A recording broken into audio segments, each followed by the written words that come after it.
Hi, everyone. My name is Kat, and I'm the Youth and Family Programs Manager at the Connecticut Historical Society. I am so excited to join you for our second episode of Objects Tell Stories. Today, we're going to explore the importance of animals to people and to history. Do you have a favorite animal?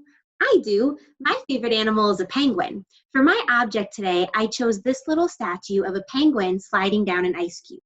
Now, I've always really liked penguins, and I have a collection of penguin related objects, including stuffed animals, blankets, and Christmas ornaments.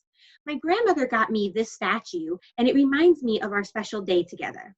My grandmother, mom, and I decided to go to Yankee Candle. We ate lunch, smelled candles, and explored all of their beautiful displays. At the end of the day, my grandmother saw these little statues and offered to buy me one as a keepsake of our day together. Penguins have always been really special to me, but this little statue and the memory it represents have made them even more important. Now, let's explore an animal that's important to our entire state. Did you know that there is one animal that is really important to the history of Connecticut? Do you have any idea what that animal might be? That's right, a sperm whale. During the 1800s, whaling or the hunting of whales was a very important industry in Connecticut. The sperm whale, which you can see in this image, was the species most valuable to Connecticut whalers. Because it was so important to the history of whaling in Connecticut, it became our state animal. Why do you think the sperm whale was more important to the people of Connecticut than any other type of whale? It's because of their oil. Sperm whales have a special type of oil that could be used for a lot of different things. What do you think this is?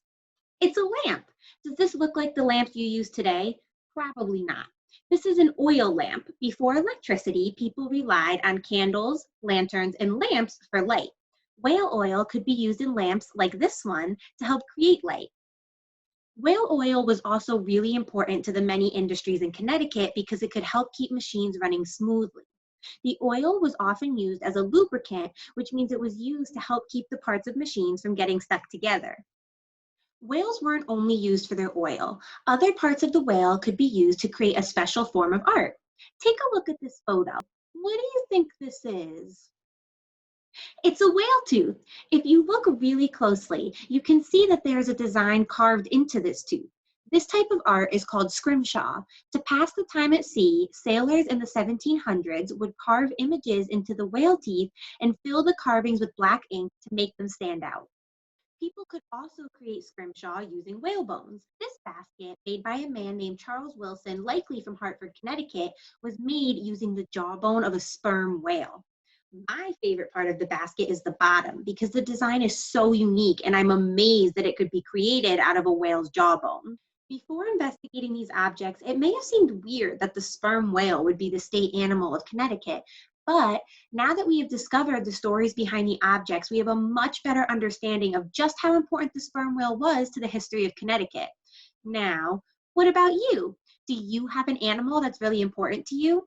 Show us an object that represents your favorite animal and tell us its story. Thank you for joining us for this episode of Objects Tell Stories, and I look forward to seeing you again next week. Bye.